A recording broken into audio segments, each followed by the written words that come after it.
Hi, this is your spelling for week 21. Now, this week has a lot of patterns, but this week is a review of what we learned with one-syllable words, okay? So we are just extending it to two-syllable words, and that's why you have so many. So let's take a look first at these two. There are two different ways to spell the sound oi. O-I says oi, and O-I says oi, and O-Y says oi. Do you remember from our one-syllable words how to figure out which one to use? So if we have O-I, that is going to spell oi in the middle of a syllable or a word. O-Y spells oi at the end of a syllable or a word. Okay, so for example, if I have the word boil, where I hear b-oil and it's in the middle, I know I'm going to spell it with an O-I. If I hear boy, where I hear b-oy and the oy's at the end, I know I'm going to spell it with O-Y.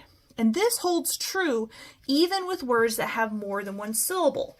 You just have to remember that it's the syllable you're thinking about and not the word. Okay, so let's think about my first word. My first word is voyage. Okay, voyage. I have two syllables, and I have v-oy, and then I have my second syllable, edge. So since my oi is at the end of the first syllable, I have to use O-Y because it's ending my first syllable. Okay, so my second word is annoy. So I've got two syllables again, annoy. I've got my first syllable, and then my second syllable, my oi is at the end of that syllable. So I know I have to use O-Y because it's at the end of the syllable. So even though this one looks like it's in the middle of the word, what we have to think about is the syllable, okay? So it's at the end of the syllable, and that's why we have O-Y here, and this is at the end of the syllable, so we have O-Y there. Our last example of this is the word destroy. Destroy, two syllables again, and I'm going to hear my oi at the end of the word, so I know that I have to write an O-Y because it's at the end of my syllable or the end of my word. All right, so that is pretty straightforward for those. If you have an oi that is in the middle of a syllable, then it is a little bit then you know you have to use an O-I. So if we have the word avoid, okay? I've got my my void. What am I going to put for my oi in here? I notice that I've got a consonant at the end, so it's not at the end of the syllable, so I have to use O-I, okay? Because it's in the middle of my syllable there, all right? So here's another one. If my word is poison, okay, I've got poison, all right? I need my oi in my first syllable here, but look, my S is at the end of the first syllable, so it's not ending the syllable. So I have to put O-I, poison, poison. All right, and then my last example with an O-I is going to be moisture, okay? So here's my ois, and then my second syllable, chur. I have my first syllable ends with an S, so I can't use O-Y because it doesn't end with that sound. So I have to put, I can't use an O-Y, sorry. These are hard, they sound the same. I have to put O-I because it's in the middle of the syllable. All right, so those are the first two sounds that we're thinking about.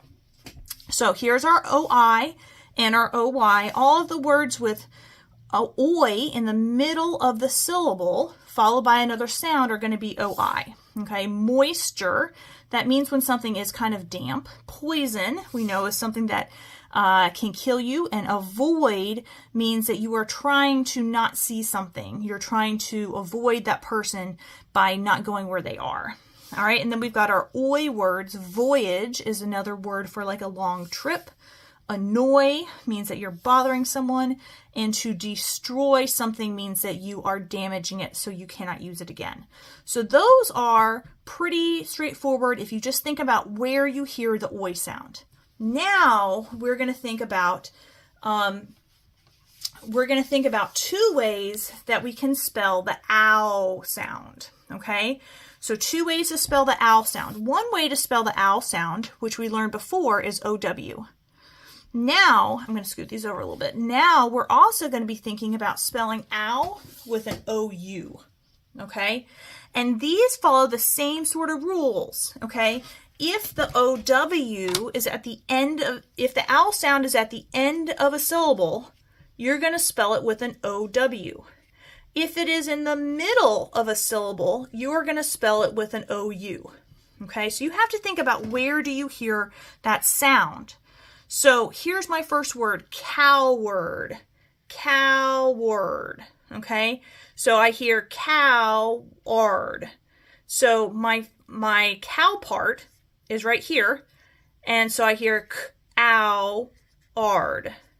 So this is at the end of my syllable, so I need to use an OW, coward. Okay, my next word is drowsy, drowsy. So I'm going to think about my ow again, ow, and then my next syllable is Z. So I've got my ow at the end of that syllable, so I have to use my OW, drowsy.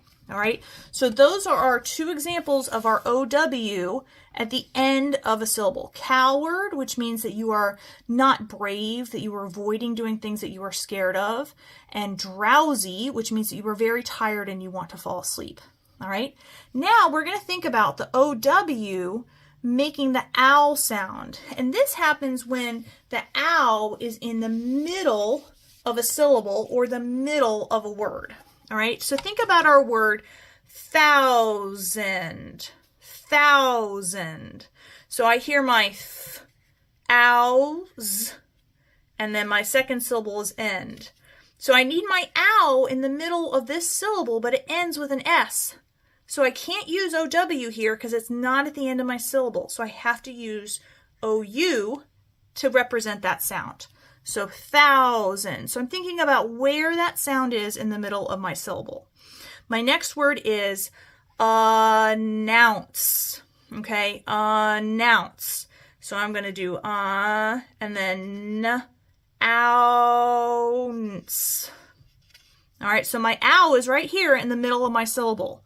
Since it's in the middle, it's not at the end, I can't use OW, so I have to use OU. Announce. And our last example of this one is around. Around. So I've got my round. All right, I need my ow in the middle of this syllable. So since it's in the middle, I know I have to use OU to represent that sound because it's in the middle of a syllable. All right, so we're building on here. We've got thousand, we've got announce, and we've got around. All right, but since you guys are very smart, and this is a review of most of these patterns, we have one more pattern. Because sometimes OU doesn't say ow.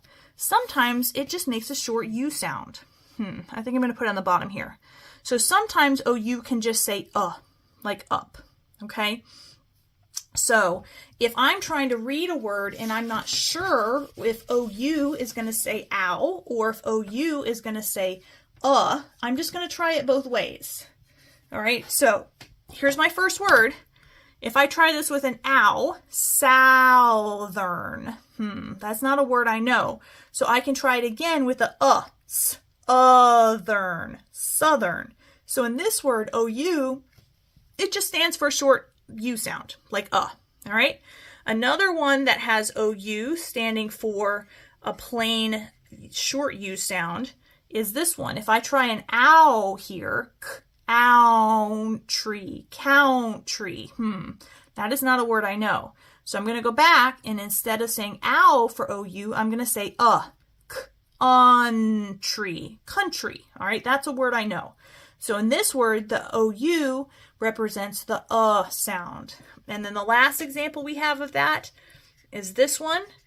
If I try an ow sound right here, trouble. That's not a word I know. So I'm going to go back and I'm going to try it again, but I'm going to say for my OU. Trouble. Trouble. Okay, that's a word I know. So we have, I'm messing these up here, southern is a word where the OU says country is a word where the OU says and trouble is a word where the OU says These ones you just have to pretty much remember that sound is represented by OU. There's really no trick to help you remember it.